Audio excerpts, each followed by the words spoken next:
पाटील साहेब नमस्कार. नमस्कार ना. कारखान्याच्या मीटिंग मध्ये होते का तुम्ही? हो होतं ना. तुमच्याकडून अपेक्षा आहेत लोकांच्या, तुम्ही प्रखर शेतकऱ्यांची बाजू मांडतात बुवा असं.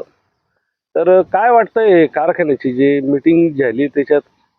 मी अगोदर नमूद करू इच्छितो की मी जरी सक्रिय राजकारणात आहे, परंतु आज मी शेतकरी म्हणून आपल्या समोर उभा आहे आणि शेतकऱ्यांची बाजू मांडणं माझं कर्तव्य आहे, म्हणून मी हा कारखान्याच्या विषयावर आपल्याशी बोलतोय. आता काल परवा आपण सर्वसाधारण सभा झाली कारखान्याची. त्या सभेमध्ये जो गोंधळ निर्माण झाला ते गोंधळ अख्ख्या तालुक्याने बघितलेला आहे. आजच्या स्थितीला 12-14 वर्षापासून कारखाना बंद आहे आणि याचं नुकसान शेतकऱ्यांचं करोडो रुपयाचं नुकसान झालेलं आहे.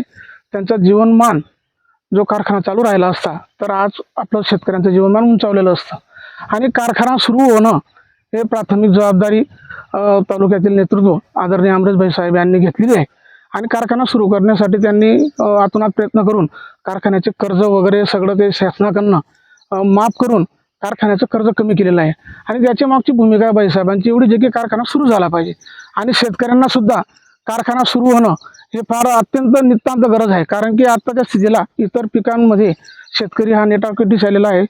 सगळ्या गोष्टी महागड्या झालेल्या आहेत आणि निसर्गाचा कोप, नेहमी गारपीट होणे, अवकाळी पाऊस येणे, वादळ येणे, त्याच्यामुळं शेतकऱ्यांचं नुकसान होतं आणि ऊस असं एकमेव पीक आहे की ते निसर्गावर सुद्धा मात करू शकतं.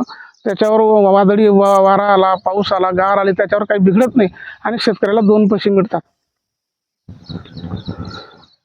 आणि मीही अनेक वर्ष शेतकऱ्यांसाठी संघर्ष केलेला आहे. हे काय जग जाहीर आहे, हे काय मला लपवण्यात अर्थ नाही.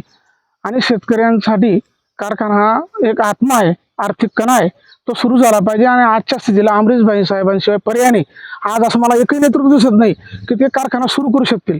मला एकच विनंती आहे विरोधकांना सुद्धा की आपण राजकारण निश्चित करा.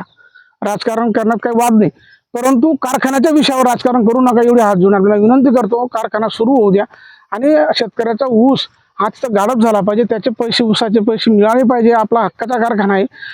म्हणून विरोधकांना विनंती आहे की आपण आपल्यासाठी भरपूर जिल्हा परिषद आहे, ग्रामपंचायती आहेत, अनेक निवडणुका आहेत, तिथं तुम्ही राजकारण जरूर करा, परंतु कारखान्याच्या विषयावर राजकारण करू नका अशी आपल्याला मी शेतकऱ्यांच्या वतीनं विनंती करतो.